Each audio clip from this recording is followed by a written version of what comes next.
everyone. It's been a while. We're happy to be back. It's the Moderately Athletic Podcast. Season 1, episode 19, 18? What are we on? 18. 18, yes. Okay. Yeah, 18. Sorry, guys. We took a little bit of a bye week. Just a lot of things going on for everybody involved. And we just thought, we could use some rest, Podcasting is a full-time job. So, but yeah, of course, I'm joined by Ethan Decker and Tyler Noctical. They are also back from their bye weeks. Guys, how's your bye week been? Good. Took a quick trip to Cabo for my bye week. Just really wanted to unwind. We all went. Yeah. No, I think the main reason why we had a bye week was because I was just super busy and we just never got around to setting a time. So whatever, but I feel refreshed. Really excited to talk shop today, and just on a personal level, or personal life level, it's the first day of snow. Quick poll: do you guys like snow? Or thoughts about it? I mean, I think it's nice. I always look forward to it. I think in my 21 years of life, I've really refined my snow tolerance. I like snow in the first week that it's here. Yep. I like snow around Christmas. Mm-hmm. Outside of that, I want nothing to do with snow. It's such a hassle. That's fair. You got to have a white Christmas. You can't have. Yes, yeah. I would have to agree. God, I couldn't imagine Christmas in Florida, where it's Florida. Florida. Cause it's worse enough. The air smells like kerosene, and now you don't have any snow. Yeah. That's right. Terrible. And you gotta check the road before crossing a street. You gotta check it 5 times before you cross, because there's so many elderly people. You don't want to get hit by a car. Right. So, exactly. Yeah, they're all trying to find the country kitchen buffet. Yeah. Yeah. I would have dangerous. to agree. Yeah. But, yeah. That's the place to be. Yeah, so, yeah. I think when I am old, I would like to live in Florida, because there wouldn't be snow. But, yeah. Right. Yeah. I think that's fair. Shit on Florida, yeah. Yeah. But, yeah. Speaking of Florida, there was a game in Germany the other day. And this game was the Buccaneers versus the Seahawks. When the season started, I think a lot of people thought that this would just be the Seahawks getting absolutely pummeled. And then a week ago, everyone thought it'd be the Buccaneers getting absolutely pummeled.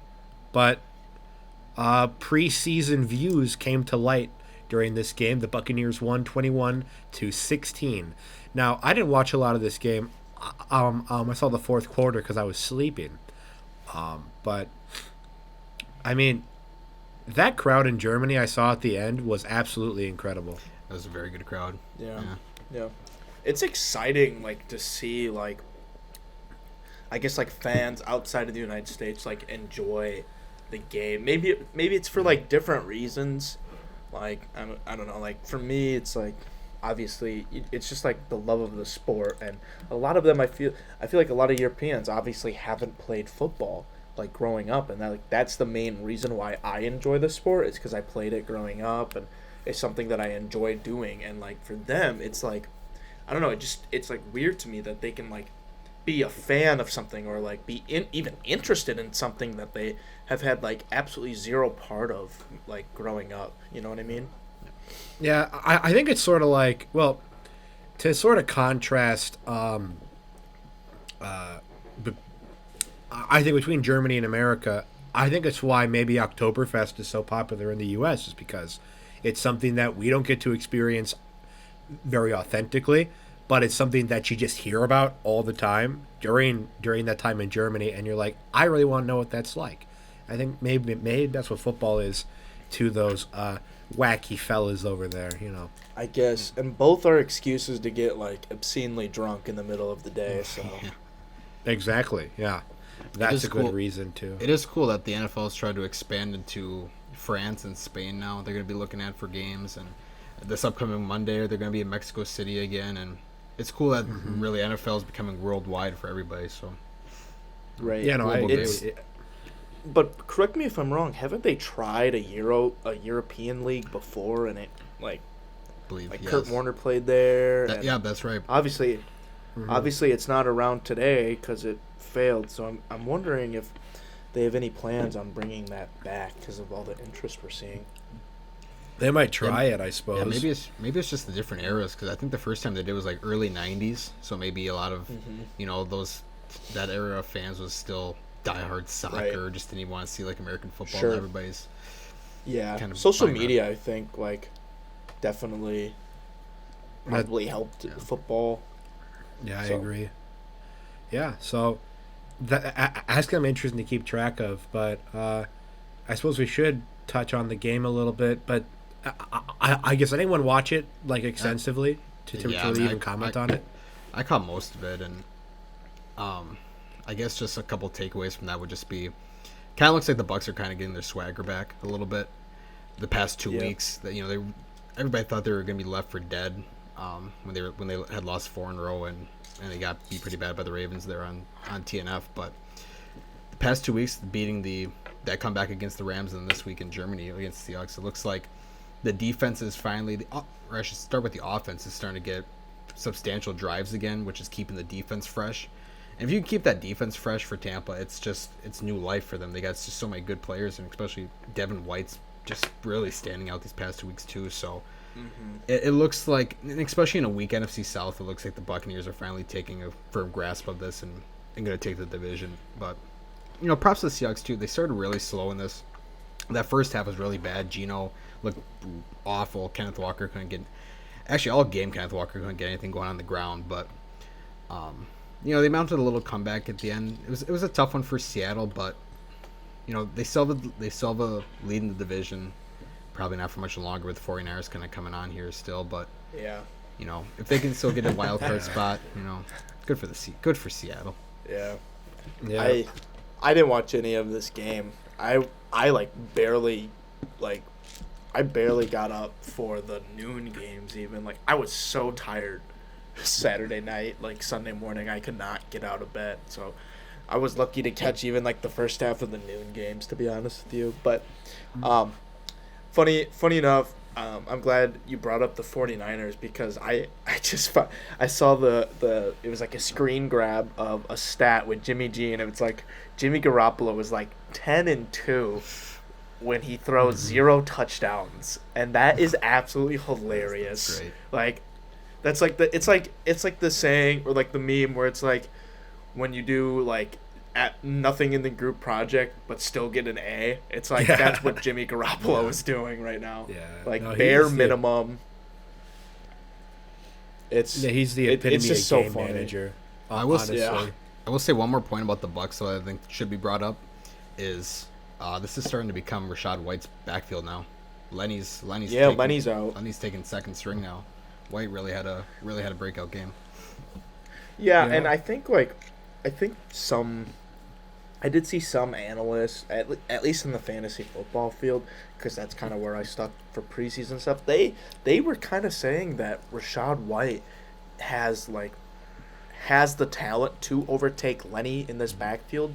Now, Lenny does have an injury, correct? Like that's probably the reason. That is the reason why. But don't look at this as a downgrade. I would say I think Rashad White is just as suitable, if not more, to fill that role. So, and he's a really good pass catcher too. I'm not sure about blocking. That was kind of the big thing with Lenny. Lenny could pick up a blitzer and protect Tom for an extra second, but we'll have to see how he does with that. Yeah, to be honest, this just kind of seems exactly like the Zeke and Tony Pollard situation. I mean, almost to a T. But yeah, I mean, I would say that at least Lenny sometimes shows he has a pulse when he's running the ball, whereas Zeke, it's hard. Zeke is hard to watch these days. yeah, Unless he's falling face first into the end zone, it just feels like he does nothing. Yeah. he's that old and once reliable horse that that it's kind of hard to watch him walk around, but you don't want to have to put him down quite yet.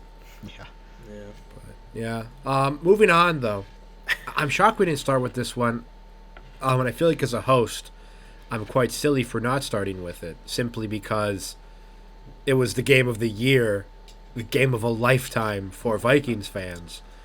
God, what an absolutely awesome game. Vikings versus Bills, 33-30. There were like 4 lead changes in the final 2 minutes. Absolutely mind-boggling plays. It was, God. Decker, on a scale of 10 to a million, how great do you feel right now to be a Vikings fan? A billion, Sam. A billion. I'll take you a billion. I'll take you a step higher. I'm taking it off the scale. I'll take it off the scales. That was by far the best Viking game I've ever seen in my life. I would honestly top this over the Minneapolis Miracle game, just because second half of that Minneapolis Miracle game, the Vikings fell apart. At least in this one, it was just exciting throughout. Obviously the first half was frustrating, but second half just and beyond was just nothing but fireworks. And I mean, when Justin Jefferson goes to the Hall of Fame, that'll be like that catch will be the main photo in the highlight reel they show. It was just, it's gotta be. I mean, the safety for Buffalo had 2 hands on that ball, and Jefferson with 1 hand just takes that and falling, all the force going to the ground and manages to pull that out. But that was just a great game. I'm still in shock over it. I mean, I thought we were absolutely done multiple times in that game. But yep. I mean, some bright spots that we'll just touch on is, Pat Pease playing some of the best ball he's played since, middle of the 2010s with Arizona. Zadarius Smith is still getting after the quarterback. Sure, a lot of the times it was, Allen kind of got away from him, but yeah, Zadarius is playing good. Hunter's finally starting to pick it up these past couple games. I would like to see Ed Ingram be a little bit more consistent on the line for sure, but Darisaw is playing great too, number 1 graded tackle in PFF right now. So, I'm sorry if I don't even have enough words, but I'm still taking time to process everything that fully happened, because that's just how crazy that game was. Yep, I'd have to agree. I mean, definitely, it's like, I don't know, Tyler. I know yesterday you spent a fair amount of time playing devil's advocate. Yeah. And I want you to keep your thoughts succinct, because I know that you could sprawl this out into a 15-minute thing. Okay. But, yeah. I just want to preface this by saying I think that the Vikings are a good team. Okay? I'm not trying to shit on them and say that they don't, they're not, a Super Bowl contender right now. Okay? Because they are. They're 8-1.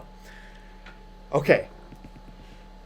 This is my problem that I have with the Vikings, is that over, not counting the Bills game, there are 7 games that they've won before, they were all, it would have been 6 out of their 7 wins before the Bills game were all closely contested, 1 possession games wins, right? And this was the problem with them last year, was that they just weren't winning these games, these toss-up games, right? And so over this 7-game stretch, right, they've played teams like the Lions, the Saints, the Bears, the Dolphins, the Cardinals, and the Commanders. All of those teams, besides, I guess, the Dolphins, you could say, I guess they didn't have Tua, so you could say that they're either average or below. And that's hard to argue with, right? And in those games that they won, their average margin of victory was 4 points, or that's what it is the whole entire year, 4 points, right? And the reason why I want to pump the brakes on the Vikings is because that the average margin of victory for teams in the Super Bowl, not just the Super Bowl winning team, the teams in the Super Bowl has been 8.5 points over the regular season. So obviously the Vikings aren't even halfway to that point. So that's why, like, if I am gonna play devil's advocate, and I will gladly, because I think this is a strong enough stat to say that I think that the Vikings are just being a hair overrated. A lot of things had to go right, obviously, in this game for them to win, and a lot of things had to go right for the Bills to stay in this game, right? Such as the couple no calls. Refs did a horrible game, or had a horrible game, but you take away those plays, right? Vikings win convincingly. You take away three Justin Jefferson catches on the last drive, Vikings lose. You take away the Josh Allen fumble on the goal line, Vikings lose. So it's like, yes, the Bills are a good team, but it feels like it just took more of a miracle for the Vikings to win this game than like it would for the Bills, I guess. So that's why I'm trying to pump the brakes, I guess. I don't want this, like, I just want to say that temper expectations. I still think that, like, they're, like I said, a good team. I still think that the Bills are the better team. I still think that the Eagles are a better team, the Chiefs, and I think that the Dolphins are a better team. I think they're more in the like the tier of like the 49ers, the Ravens, like those playoff teams that might make a Super Bowl push, but not the Super Bowl contenders, I think. So that was my entire point, and we had a discussion, and it just got way out of control into like a 30-minute thing on if stats matter or if the only thing that matters is winning at the end of the day, which, yes, it does. But how you win is also important. So I guess to finish out this long-winded statement, I do think that they're a tad overrated. So, okay. Now, obviously, we could fill an entire episode going back and forth about this. So, yes. I'm going to say that in some aspects, I respectfully disagree. Well, I mean, of course you would. It's easy for a Vikings fan to say. Yes, but you, as a Packer fan, would also want to say that they're tad overrated. Because I know that. I mean, I would every year that the Packers have been like. Can I? Because I've been completely objective this year when it comes to the Packers. I have been I have not shown any bias. Besides, like, the preseason predictions when it comes to best the Packers defense since the Super Bowl. On paper, okay? And it's not like it's hard for a Packers defense to be better than what they've had. So that's a horrible thing to bring up on your point. And anyways, I think it's more fair for me to say because while, yes, it's a contender in the division, it's still not my team, right? So I think it takes away the bias that you might not have.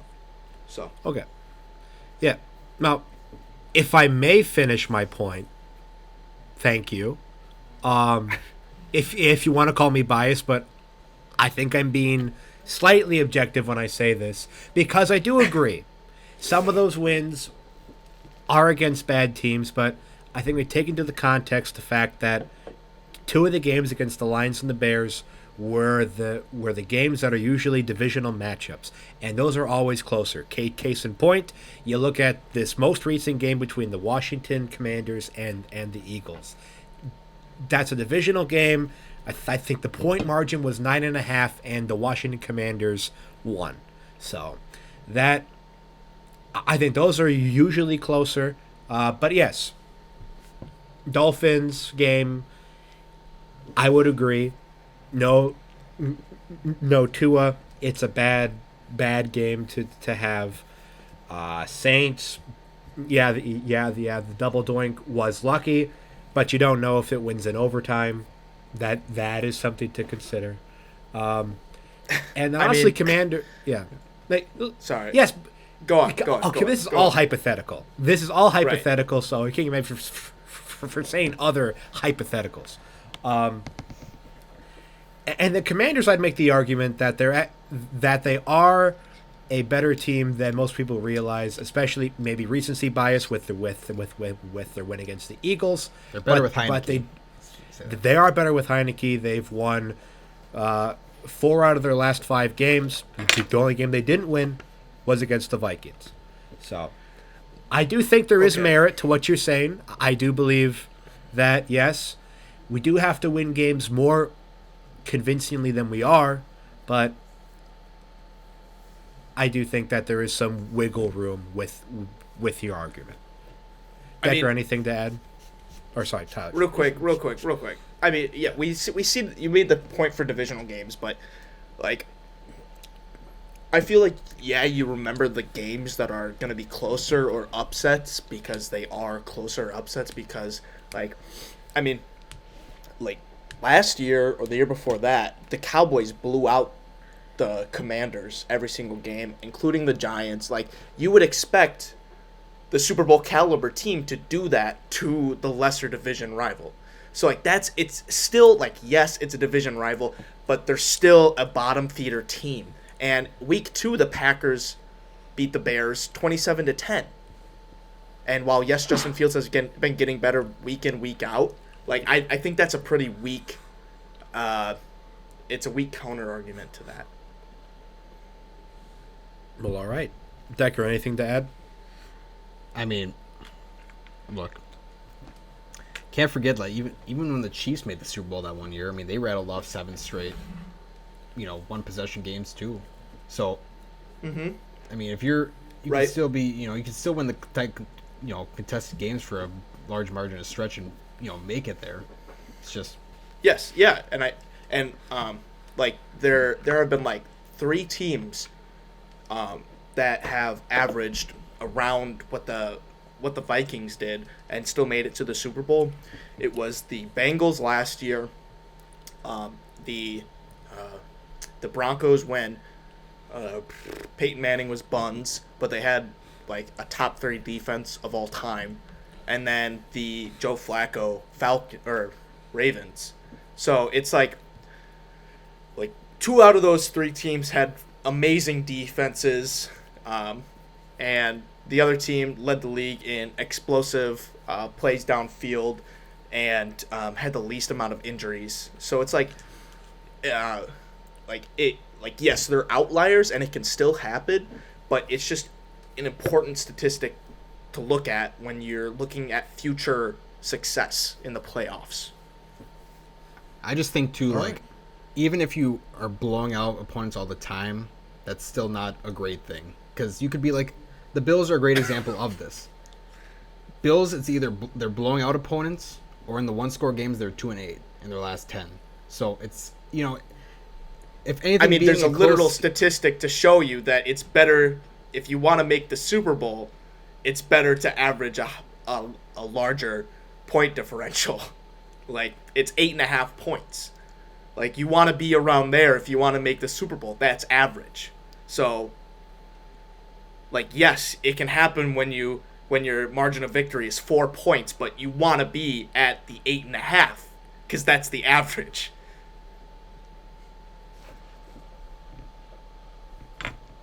Sam, go ahead. All right. Okay. Yep. We'll move on to a divisional matchup. I'm gonna be honest here. Maybe Mr. Rank was right that we're gonna see a lot of shootouts with this Bears team, because but great news: the Bears lost a shootout against the Lions, 31-30. Makes me ecstatic. But to be fair, Fields has looked very good these past 2 or 3 games. And the Lions are currently, the Lions are still on pace to go 10-7.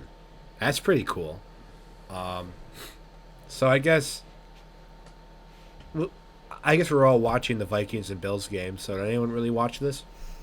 Does anyone have anything to add? Outside of the highlights, no. Okay. For me, I know it, like, I'm being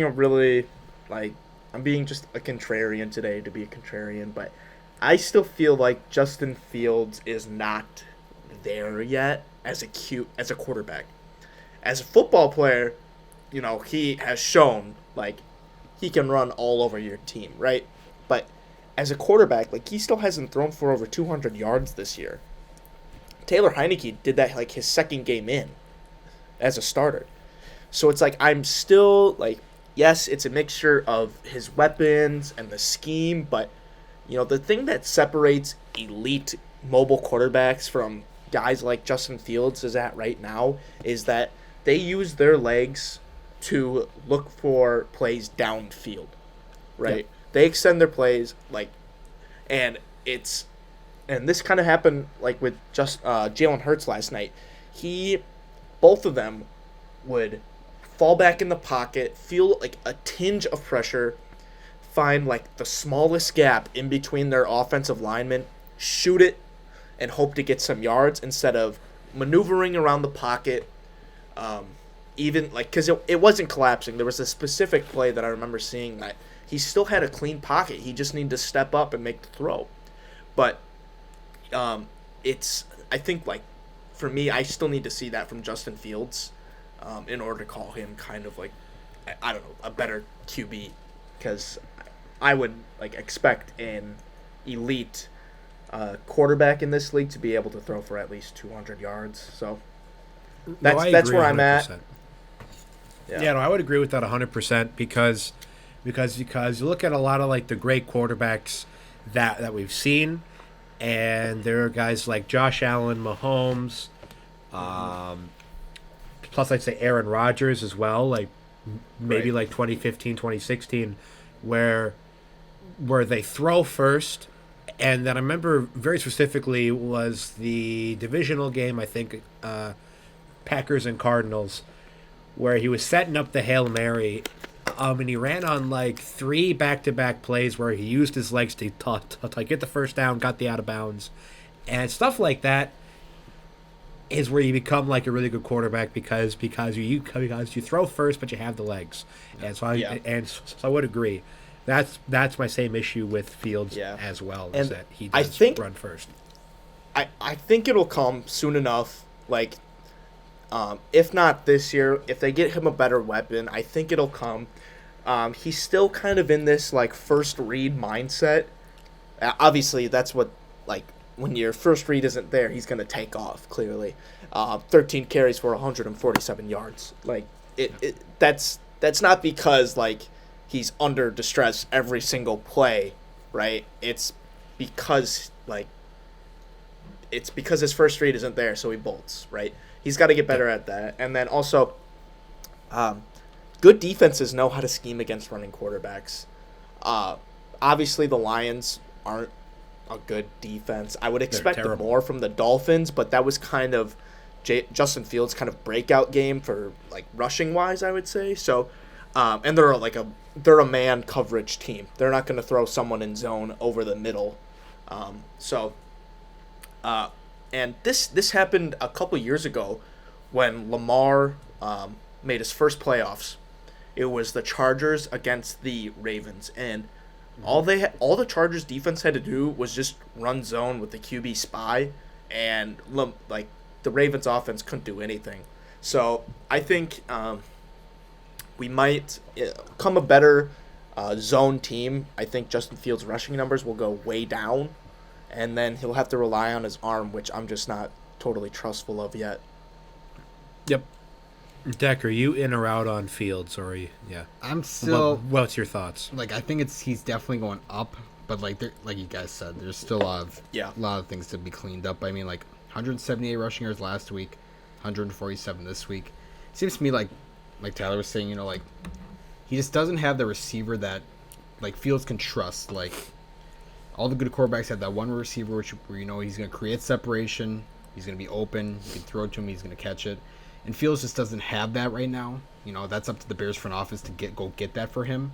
But it's clear like when there's nobody there, he's just going to immediately take off. So there's no undoubtedly he's playing his best ball of his career right now, just numbers wise. Yeah. But there's a lot to be cleaned up. But maybe I was kind of ready a couple weeks ago to give up on this coaching staff on his development. But I don't know. Maybe there's a little bit something there because the offense coordinator did work with the Packers and Rodgers specifically. So, Getsy, right? Yeah. So So the guy knows Yeah. what kind of traits to bring out. So we'll see. Yeah. No, I definitely agree with you on the receiver thing, though, because that's probably the exact reason, why the Cardinals brought in D-Hop for Kyler. Is that they needed a guy like D-Hop. The unfortunate thing is there aren't a lot of D-Hops running around, but maybe if Devontae Adams gets finally sick of Carr's shit, he might leave. Yeah. Now is like definitely not the time to be needing a premium wide receiver because you're going to be paying a premium price nowadays, unfortunately. So unless you're able to draft, rookies and second year wide receivers have been outstanding past couple of years, and so I believe they have a draft pick this year. So, or wait, do they? No, because didn't they trade it to trade up for Fields? Maybe they do. Because wasn't that because this past year the Giants had the Bears pick. Oh yes, they do. Okay. So, yeah. Okay. Yeah. So, maybe Smith and Jigba gets drafted too high. Who knows? Moving on. Yeah. We have the Jaguars versus the Chiefs. We can keep this brief because everything happened the way we thought it was going to happen because Decker and I both locked the Chiefs for a reason. Yep. Game happened. Yeah. Game went the way we wanted it to. Anything to add? No, I think it was a lot closer than a lot of people expected, but Yeah. I really don't know the reason for that. Well, Trevor Lawrence had a pretty good game, actually. Yeah, Christian Kirk. Outside, Christian Kirk. They have a really good connection past couple games. But Patty Mahomes is him. He's the MVP. I know we all were saying Josh Allen like less than or 2 weeks ago, and it's now like that's a horrible pick right now. He's looked absolutely atrocious past couple games. So he's 0-2 since like we said it. Right, and I think we all said like it's 1A, 1B, like Patrick Mahomes, Josh Allen, and I think right now Patrick Mahomes is clearing away MVP favorite. Yeah. Moving on, we have the number 3 MVP. Oh, sorry, Dak. I will say 2 Chiefs takeaways for me is I'm excited for Kadarius Toney in this offense. I think even brighter days are ahead for him with Reed and Bieniemy what they dropped for him.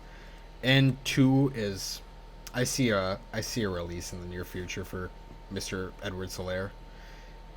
Oh yeah, definitely. He didn't get a single carry in this game. It's Pacheco and McKinnon's backfield. Clyde's the odd man out right now. He's just not seeing the which field is at so all. weird because at the beginning of the year he like pretty much dominated all the touches. Like what happened?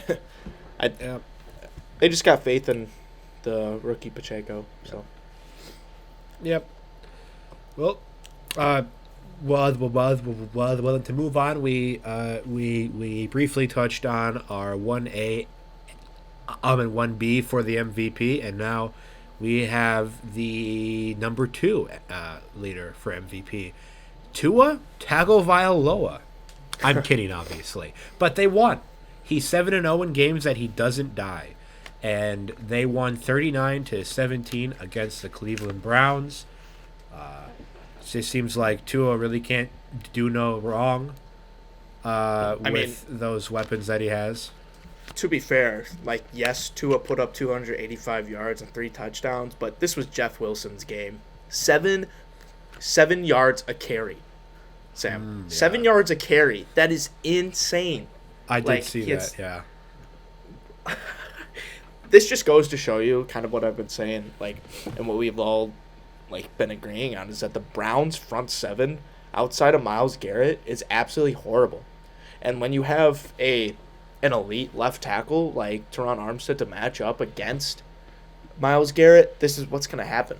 Because the other guys can just not fill. Like, outside of JOK, and JOK is not really a run defender. He's primarily like a pass defender.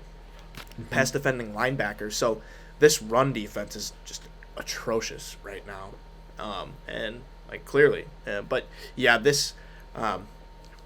funny you said that Tua is the MVP candidate. I would honestly say if there's an MVP candidate on the Dolphins, I would go with Tyreek. Like he has No, shown sorry, I that. was trying to be sarcastic when I said that. I know, my I know, bad. I know, and I'm That- just that I'm did come saying across. like if there was to be one on the Dolphins, like in a serious sense, it would to me it would be Tyreek Hill. He didn't have a very strong game this week, but he has shown that he is QB proof and has put up insane numbers. So it'll be an interesting battle to see who comes away with the receiving yards record this year, or not record, but just total this year. Yeah. Well, there is a chance that we could see two receivers break the receiving record this year with over 2,000. Certainly, it's a possibility. I mean, I wouldn't say that it's impossible by any sense of the word. Decker, anything to add about this Dolphins and Browns game? Yeah, I will say that to touch on Tyler's comment from earlier about Jeff Wilson, them acquiring Jeff Wilson was just phenomenal for them, and it's because now teams, because at the beginning of the year we were talking about, man, this Dolphins just they can't, when they had Mostert and Edmonds, they just could not get a run game going early in the year. You know, it was now that they got Wilson and Mostert both riding hot hands, you can, you know, you make defenses think about not only Tyreek and Waddle, which should be the main focus, but now you got two running backs that are playing very great ball right now, and it just keeps defenses on their toes. And while Tyreek and Waddle didn't have exactly great games, I mean, I know Tyreek got a touchdown, but they, for the most part, yardage wise, they were pretty quiet, and it was just the Wilson and Mostert show. Both reeled off some long touchdowns. So that and that's what Mike McDaniel wants to do. Is he comes from a 49ers, the Shanahan scheme, and they want to run the ball.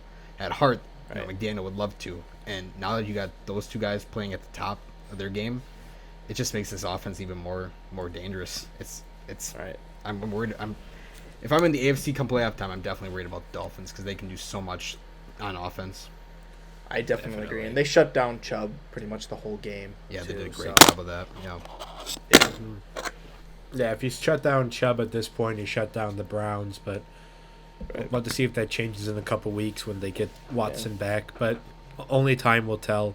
Moving on, we have two teams that are very predominantly run game. One definitely more than the other.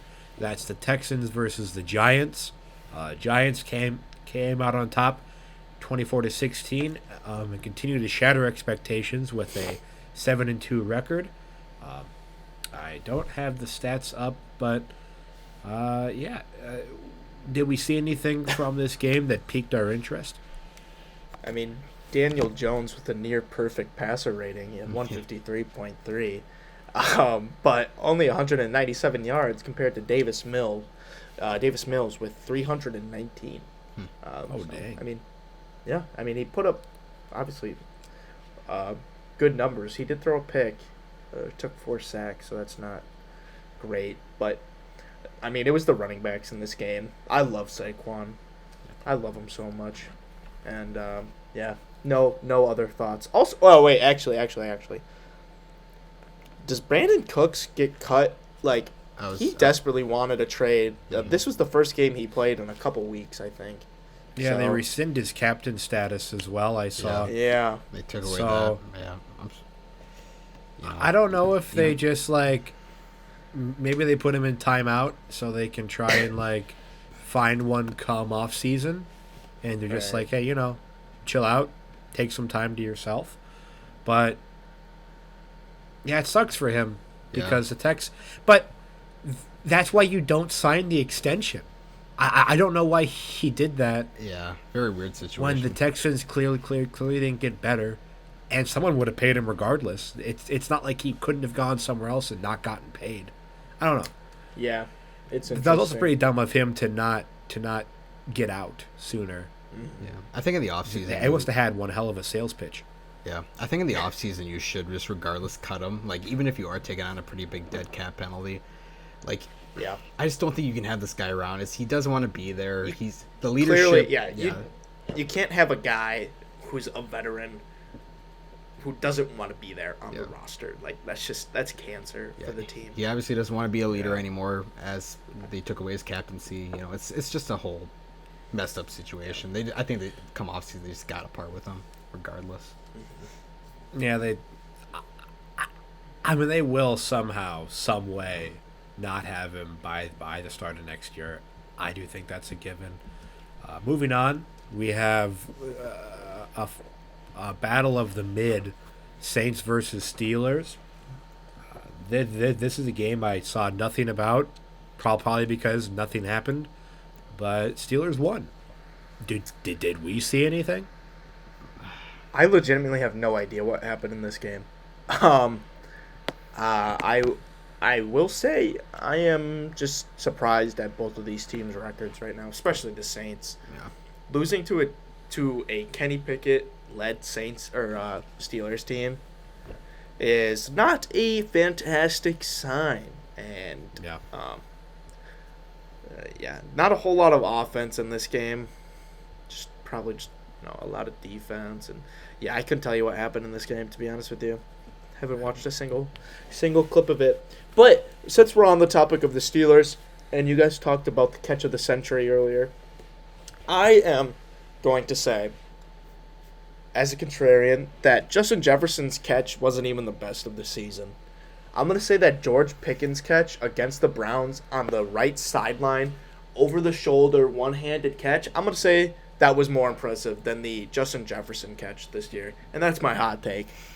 If you don't know, do you know what catch I'm talking about?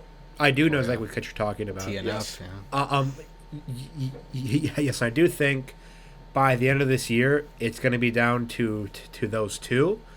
Yeah. I guess it just depends on what your grading scale is. To me, it's like... Do you go for more acrobatic or more contested? I guess is what you're probably looking at. I guess I would give it to Pickens because, in a way, the defender kind of helped. I shouldn't say helped. It just was a little easier because the ball was in the defender's hands, right? It wasn't gonna go anywhere, right? It was just pure strength on the part of Jefferson getting that ball. So, I think just actual pure catching skill, I would have to go with Pickett. I think it's funny how during your argument that the Vikings weren't good, you said that catch was impossible or very improbable. A miracle. But now it's easy because the defender did it for him. What is it, Tyler? 9 out of 10 times, even 99 out of 100 times that ball gets batted. But skill-wise, you have to be so much more of a skilled wide receiver to make the catch that Pickett did than Justin Jefferson. Okay. Would you say okay? Now this is just to help my sanity. Would you say I wouldn't call the Pickett catch a miracle, no, but I would say skill-wise the degree was up there. It was degree of difficulty was higher. Okay, that's fine. Moving on. Hold on. Oh, sorry, Deck. Did you have something to add to this? No. I just want to say one quick takeaway on the Saints-Steelers game on both teams. Steelers getting back T.J. Watt really helped out that defense in this one. He's a big presence when he's on the field. I was wondering how he did. Yeah. Oh, he came back? Yeah, he got activated. And that's how you know that I saw nothing about this game. Right. And for the Saints, with the players that they have, they should not be this bad. A lot of it comes down to Dennis Allen, the coach. And I think starting at this week, there's a point where it needs to go back. Just try with Jameis again. You've seen what you can get with Andy Dalton. I think this week you just go try with Jameis for, I don't care, rest of the year or whatever. But I think you've seen enough of what you're going to get from Dalton. Just go back to Winston. Yep. All right. Moving on, we have the Broncos versus the Titans. I think I'm honestly really surprised that I haven't seen anything about this game either. Mostly because I was just severely inundated with so much Russell Wilson to start the year, and now I haven't seen a single throw from this game. But yeah, the Titans won 17-10. I'm actually pretty sure that Ryan Tannehill had the better game this week. Yeah. So yeah, that's certainly surprising. It's great to see that Tannehill can still put it on occasionally. Decker, any takeaways from this game? Derrick Henry got shut down. Denver's front seven absolutely kept him in check. But Hey, a Titans receiver actually had a good game. Nick Westbrook-Akina had 2 touchdowns and rattled off. I think it was like a 67-yarder from Tannehill. So, look, 60. Yep, 63. Yep. So, man, yeah. On route to 120 yards, about. So. Yeah. Yeah, I mean, I think obviously this game would have been much different had Malik Willis played. So, obviously he's not there yet. Yeah. But yeah, Ryan Tannehill definitely showed why he should be the starter if they want to win games because, like you said, Derrick Henry got pretty much shut down this game, and he had to win it through the air, and Tannehill did it. And it comes to also like obviously the Broncos not having an offense either. Like, it's just battle of the sucky. On pace for like the worst points per game average in NFL history. Yeah, there was a stat that I saw. I'm sure everyone's seen it, where if the Broncos simply averaged 18 points per game, they'd be 8-1, which I do think shows how bad the offense is, but also shows how well this Broncos defense has played also. Because look at this game also, with basically no Henry happening, but just their season in general, the defense has looked very good. And that's really sad when you consider that they have the quote mastermind of offense as their head coach. So, the fact he's not fired is just astonishing. Yeah, if you want to put this into even more perspective, they have the number 1 defense when it comes to points allowed with 149, and they are dead last in the league with points scored at 131. So their offense has scored less than their defense has allowed. Obviously not going to be a winning formula in today's NFL. So, no. I mean, they, oddly enough, we've been saying this for a while. You get a good QB in Denver, and it looks like they could really, really be a contending team. Obviously, Russell Wilson is not that guy. But it still feels like they're just a quarterback away. Which is so weird to say. Now, at this point, just trade your draft picks for the next 10 years to get Josh Allen or Mahomes. Like, might as well. Right. No, we'll trade Rodgers after this year. We'll finally go through with that. And then if they keep Hackett, maybe they can keep him. But, it does seem like... it does seem like Rodgers' most likely destination will be the Broncos or the Colts next year. Yeah. Or retirement, one of the three. Yeah. That could be it, too. But speaking of the Colts played the Raiders, and this is just the funniest storyline of the entire... So I'll do the honors of breaking this down for the audience who might not be aware. 2 or 3 weeks ago... then couch sitter Jeff Saturday tweeted on his Twitter account saying that the Raiders suck. I think he said suck ass, or was it? Or am I wrong? Was it? No, it was just they look horrible. That's all I said. Okay. They look horrible. Yes. The Raiders look horrible, and then of course we know that Frank Reich was fired about a week ago today, and then Jim Irsay brings in Jeff Saturday, former Colts center, to be their head coach. He was working as a consultant for the team, and they brought him in to be the coach. And then Jeff Saturday brings in their quarterback coach, who had never called a game in his entire life, calling plays. And people were just absolutely clowning on Saturday, saying that it was a disgrace to the coaching profession for a man who hasn't coached ever at the college level or the NFL level, because he went 2-7, I think, in his last season as a high school head coach. Yeah. But suffice it to say, Jeff Saturday, people wrote him off, but he didn't write back, and the Colts beat the Raiders 25-20. And Josh McDaniels should be fired, but Mike Davis has said that he loves what he's doing and that He thinks that the future is bright for Raider Nation, and Raider Nation cries in agony. What are we thinking, boys? I mean, I just think of the clip when Jeff Saturday, or formerly known Jeff Saturday, who legally changed his name to Jeff Sunday after winning his first game. Jeff Sunday having an argument when he was on the Colts, when he played for the Colts, and Peyton Manning was the quarterback. And Peyton Manning went to the sideline and told Jeff to stop changing the damn plays. But Jeff was like, run the goddamn ball. And you know what? That's what they did in this game. They got back to it. Jonathan Taylor looked amazing in this game. Ripped off a 66-yarder, averaged 6.7 yards a carry, en route for like around 150 yards. And, you know, it's kind of what you expect from an ex-offensive lineman. Yeah. And that's what this Colts offense was built to do. And they didn't do anything fancy. You know, Matt Ryan put up a respectable stat line, but they definitely won it on the ground. They won it on the ground, and they won it with a stout defense at the end. So, respect to Jeff Sunday, to kind of bring the Colts back to what they really need to do and run the offense through Jonathan Taylor. Yeah. Decker, anything to add?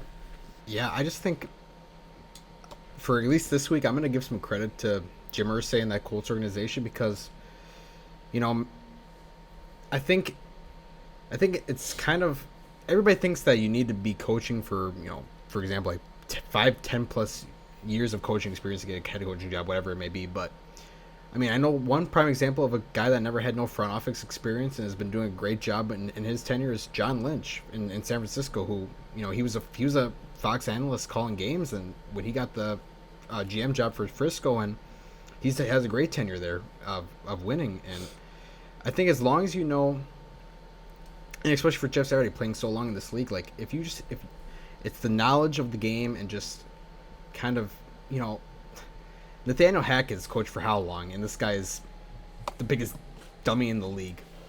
Yeah. So, you know, it's like, same with McDaniels. Yeah. Same with McDaniels. I mean, he's had a head coaching job before, right? So yeah, and like the Colts' biggest weakness this year and the biggest letdown has been offensive line. So why not go get a former All-Pro, Pro Bowl lineman in this league and bring him in there and try to help this team? And I just want to give props because, man, I mean, I don't know how this is going to be like in the long term or the rest of this year, but yeah, for at least this week, I mean, Colts are pretty smart. You don't need to have a ton of experience to succeed. And yeah, sure, you can still look at the 3-7 high school record, but maybe he just didn't have the players. It's not comparable. Yeah. It's not comparable. I'm sorry, you cannot compare those. If you're honestly debating whether he was a right choice for an NFL coach, and you 100% like choose that stat and bring that up, thinking that it's gonna help your argument, what are you doing? Like, that makes no sense. There's no correlation to that. It's practically different games at that point. Yeah. So, I found that to be so funny that people were actually bringing that up in discussion about his possible success. Yeah, probably just didn't have the players. I mean, imagine Jeff Saturday coaching the Cotter Ramblers football team. I mean, right? The guy could be so knowledgeable, but if you gotta have the players, you gotta have right. Yeah. To be honest, I'm starting to believe that coaching is like tongue rolling. Some people can do it, some people can't. It's just a gene you gotta have. Moving on, we have the Cowboys versus the Packers. The Packers finally snapped their 5-game losing streak and get a win in overtime against their former coach, Mike McCarthy, who, by the way, I absolutely love that slow motion clip of Mike just slamming his headset onto the turf out of complete frustration. Because you absolutely know that probably the one game he marks every year on his calendar is when the Cowboys play the Packers. And has he beat them yet? That was his first time ever coaching against them. Oh, it was his first time. Yeah. No. I thought they played like a year ago. Well, in Lambeau. No, we played at. Yes, it was his first time back in Lambeau. Okay. Yeah. I'm sure regardless he still wants to beat the Packers, you know, so. Yeah. I mean, to just to take it. I mean, to take it from you, Sam, real quick. Yeah. I mean, it came down to a couple things. It was Christian Watson's breakout game. 3 touchdowns, 107 yards. The ball just some really good passes from Rodgers, which I'm glad to see because last couple weeks I was really, really concerned if he was going to be there or not. Dak threw 2 picks, another one, and then to me the biggest, I think like what the game came down to was the boneheaded decision for the Cowboys to go for it on 4th down in overtime. Mm-hmm. Mike McCarthy must have just wanted blood. He wanted, he not only wanted to beat the Packers, he wanted to embarrass them in an overtime win, and ended up biting him in the butt because obviously the Packers stopped them, got the ball, and went down and scored the field goal for the win. So this is a great example on why Mike McCarthy is not a Packer anymore. It's boneheaded decisions like that, and the Packers and the Bucks to me have been having very similar storylines this year. This week they're both starting to play like you would expect them to from like this caliber of a team. Started off slow, old QBs. I just found that interesting when we were talking about the Bucks earlier, just how much that rings true for the Packers. But yeah, I'm excited. I'm still nervous because obviously our Christian Watson breakout game isn't going to come every week, but 8 targets for a rookie wide receiver that isn't Romeo Doubs. There's some trust being built there, and obviously Watson has big play potential. So I'm excited to see what is in store in the upcoming weeks from there. So yeah, no, it's definitely. Oh, also, sorry. Also, Bakhtiari shut down Micah Parsons this entire game. Parsons could not do anything. I think he might have got like an injury, slowed him down a little bit, but Parsons, I don't think he even registered a pressure or a hurry in this game. So really good job by this offensive line. Yeah, no, they only because I heard Joy Taylor talk about this morning. I think they only had 2 pressures during that game. So yeah, no sacks and 2 pressures as a team is not good at all. But they just ran the ball, which really helped. Obviously, don't have to throw as much. You can not get pressured as much. Decker, anything quick to add? No, I think Tyler hit it pretty well, but yeah, Dak made a lot of bonehead decisions this one too. He looked really bad. Rudy Ford 2 picks, so a special teamer filling in safety there. And Sam, I said it. It's the best defense on paper that we've had, and a lot of that comes to I think we have really surprisingly good depth in our secondary. Stokes wasn't played, and we got Rasul Douglas, who almost had one an interception, and he's just as good. I believe Alexander also almost had one. So our secondary has been surprisingly deep this year. It's just not being able to stop the run. So yes, I still hold firm on that take. And also Packers released Amari Rodgers today. Very happy about that. That's he's had 8 catches his career with 7 fumbles, whether that be on punt returns or run after catches. So very happy he is gone. Wish the best of luck for him. Yeah, someone will take a chance on him. I'm sure. Yeah. Moving on, we have what might be shaping up to be like the new QB rivalry of the future, because I think that this is the second time both these QBs have met. It is Colt McCoy versus John Wolford. Cardinals versus the Rams. Can we please just skip this game? I was only going to comment on one thing, and I was going to say keep it short. Is that Cooper Kupp is out for 4 weeks, and that's just sad because I like to watch Kupp play. But yeah, game happened. Rams bad. Cardinals. Moving on. Prayers up for We Cardinals. have Good. Chargers versus. I agree. What? I agree. Oh, okay. So I thought you said more than that. I think you Nope. cut in at I think some Deck point. chimed in with something, but Yeah, I just Sounds said like I just one said of prayers them. up for Cooper because that looked awful. Him getting rolled up there good. looked awful. I did say they said that they avoided worst case scenario. So That's good. Yeah. oh shit. Moving on. Why Chargers did and this 49ers. Yeah, that Um, game. So, sorry, it yeah. refreshed. Yeah, I'm going to start because my gripes yeah. are short and sweet. Yep. As a Herbert fantasy owner, it is so sad to constantly have Herbert really underperforming, and I don't think it's entirely his fault. Maybe he's getting slightly overrated at this point in his career, but I do think that his lack of weapons don't help. He's down to their basically practice squad fellas, and Gerald Everett died in like the third quarter, but yeah, it's just a lot of underperforming by the Chargers, and it's sad. Anything to add, guys? It's kind of been their theme this whole year.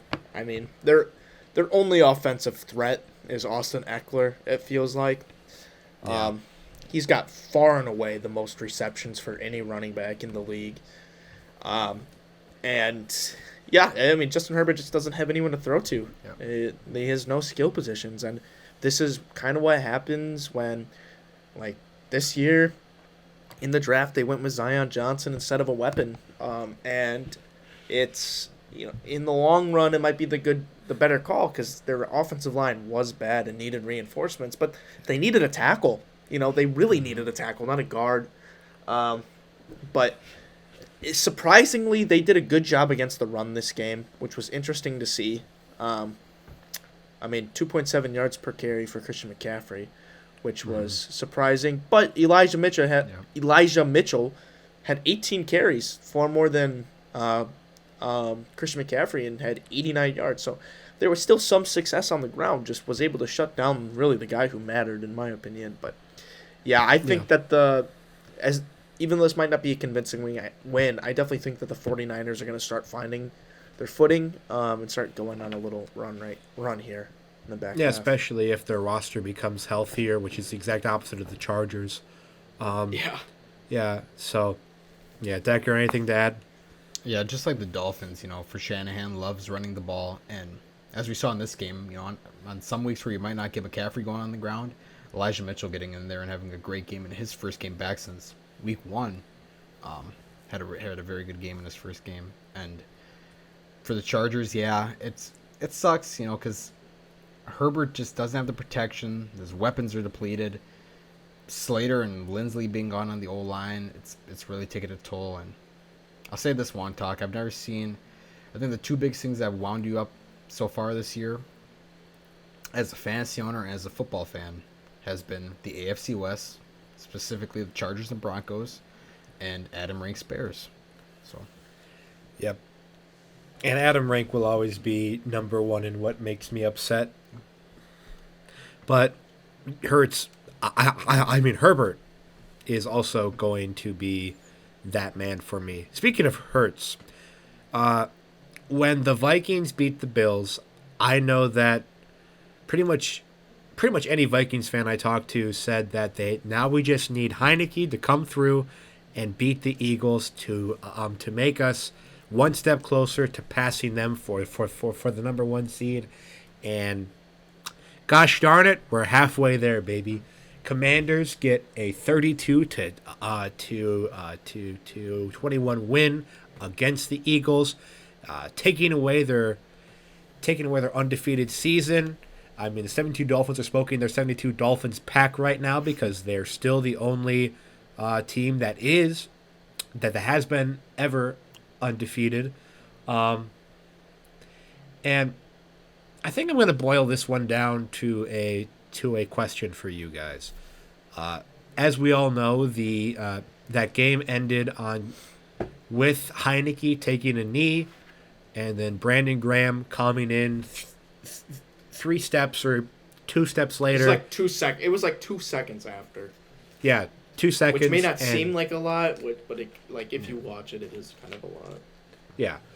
And so they called a roughing the passer, and it caused a 15-yard penalty, giving the Commanders the first down, and then effectively making the game over. My question is, while we know it's a right call on the rule books, do we think that this is a rule that we'd like to see in the future? Who wants to start? I don't care. I'll just say, yes, it was unnecessary roughness, but like, who in the right mind would think that like he would just give himself up like that? Like, there was no like effort. Like, it just, to me, it's like, this is more of like a. It's hard to like, I guess, put into words, because yes, a penalty was committed, but also it's like, it felt like to me he was being rewarded for giving up and like giving himself up in the middle of a play that was obviously busted. And like, yes, it was a boneheaded decision, like for Brandon Graham to run into him like that, but it shouldn't have happened in the first place. Like, I don't know. It's just kind of frustrating to me. I just, like, because it's the correct call, but it just doesn't feel right. You know what I mean? I can't put my finger on it. Just an NFL player giving himself up like that. Just, I don't know. Maybe I'm just used to, like, QBs, like, sliding. Yeah. But the fact that they tried to run a play, and then it broke down, and then he just decided to take a knee, like, good play, I guess, and I don't know. A little frustrating. Yeah, I do feel like, I mean, yes, it is. I do agree. I think if I was watching a game like that from literally, any other perspective besides wanting the Eagles to lose, I think I'd be frustrated as well. But I do think that was definitely part of the play design. They were like, hey, if this doesn't work, take a knee so that the clock runs out. But yeah, it's I don't know. Very odd. It was odd. It could go both ways, because like, yeah, it's like Tyler was saying, you're not expecting Heineke to just give himself up like that, but there's a lot of time between the Heineke going down. I mean, football time and real time, Heineke going down and then Brandon Graham hitting him. It's like, if you're Brandon Graham and you see this, it's like, enough of what's going on in the NFL right now. Especially when a quarterback's in the position that Heineke was, you just can't touch the quarterback. You just got to stay away ultimately. And I don't know. It was just very bang bang. And in our call that obviously went against the Eagles was the missed face mask call on the Goddard fumble, which that's true. Another rule that could be eventually touched on in the future. Is if there's a blatant penalty on the play, does you got to overturn her? I don't know. That's just another weird one where it's. Yeah. Very missed. I mean, it's easy to, like, those are just so blatant. Like, we've also had this discussion with refs. Like, refs, most of the times, they're going to be 50-50. Like, there's a couple obvious, no calls that we see, but on the other, there's a couple less obvious, like, holding calls earlier in the game on the Commanders that weren't called, or on the Eagles that weren't called, maybe. And so, like, to me, I just think it's a bad argument to, like, unless it's something like the Saints-Rams game a couple years ago, or the 2018 playoffs, unless it's something like that where the refs directly had an impact on the outcome of that game, to me, it's like the refs should just really stay out as much as they can. And, like, if they didn't see it, they didn't see it, Yeah. That's just an aspect of the football game that we all have to live with. Credit to Washington, though. I mean, they played a good game. I mean, they ran the ball down the Eagles' throat. They put down a lot of sustainable drives, big drives that just killed clock. The time of possession, I think the time of possession in this one was like, I don't know, you have to check. It was like 34. They had a very large I margin think from. I think I don't know what I it think was. Washington had the ball for like 34 minutes of that game. And their defense, 3 Eagles turnovers, the most. I mean, equaling what they had all year up to that point. So time of possession was Commanders 40 minutes to the Eagles 19 and a half. Yeah. Wow, that's nuts. Yep. They just killed clock. It was great. Yeah. Okay. Because I'm glad you mentioned the fact that Washington ran the ball very well, because I saw a stat I thought earlier today where in the past like 4 games the Eagles have allowed 140 yards on the ground like per game, and when looking at their schedule, it does not get any easier, because next week they have Jonathan Taylor, and the week after that they have Aaron Jones and A.J. Dillon, and the week after that it's Derrick Henry, and the week after that it's Saquon Barkley, and the week after that it's Justin Fields. It's not getting any easier for them, so they have to figure out a way to really clean that up, or else I don't want to get carried away, but that's definitely a thing that teams could potentially exploit to see their loss column start to stack up a little more. I mean, they've been 8-0 with that, so I mean, I wouldn't put too much emphasis on that. Well, yeah, but it is a stat that should be taken into account. Stats are important. Yes, but I mean, they're 8-0 while still giving up that many yards. So I mean, obviously, it's not that important. But they're able to keep up. But the Vikings are 8-1. What? But the stats matter. I'm not talking about. But with the Eagles, the stats don't matter. I'm literally saying they've been 8-0 while giving up that many yards. The rushing yards is yes, and go on. I just think it's funny how when there is a clear hole with one team, you say that, okay, when there's a hole with the Vikings being point margin, you say that it matters, but then when there's a hole with the Eagles, you say it doesn't matter because they're 8-0, but the Vikings are 8-0. Okay, I see what you're saying. 7-0, whatever. Yeah. No, I do see what you're saying. Yeah, I do see what you're saying. Yeah. I guess to me, I picked that stat because I think that Vikings fans are getting carried away and are getting a little overrated, and that stat was just simply to say waiver expectations when it comes playoff time, because in order to make it to the Super Bowl, or in order to have a good chance at the Super Bowl, this is the amount of points you should be averaging, or the amount of margin of victory you should be averaging if you want to have a decent playoff success, right? That's all I was saying, really. And when it comes to the Eagles' rushing yards, all I'm saying is that they've been 8-0 while giving up that many yards. Yes, I'm not talking about their potential playoff games, right? Yes, that might be a problem come playoff season or playoffs, but I think that they really haven't shown that it's.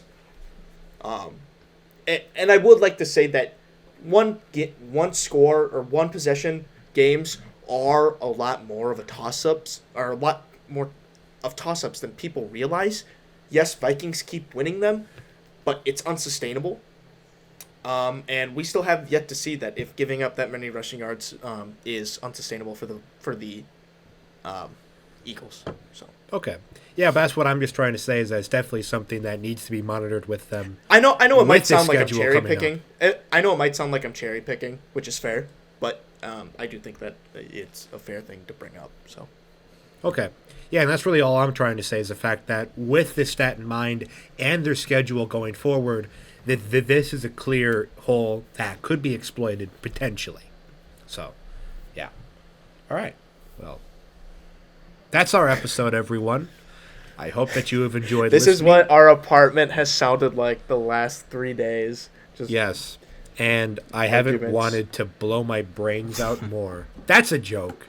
That I cut that. Nobody needs. Anyways, guys, Nobody I needs to do a hope check that on Sam. yeah, I hope that You know what? Send Sam a nice message over Instagram. Tell him how great of a guy he is. Yes, really please. pick him up. Please do. Yes, and obviously, if you ever need help, don't be afraid to ask for it. Okay. Yes, but anyway, guys, I hope you have enjoyed, and of course, if you have, please hit that like button down below. Maybe we can get to 4, maybe 5 likes. That'll be really appreciated, guys. Yeah, guys. And of course, if you have any questions that you want us to cover on the pod, you can send us an email at askmoderately@gmail.com. That is ASK, moderately athletic. And you can also DM us at moderately.athletic.podcast if you'd like to do that as well.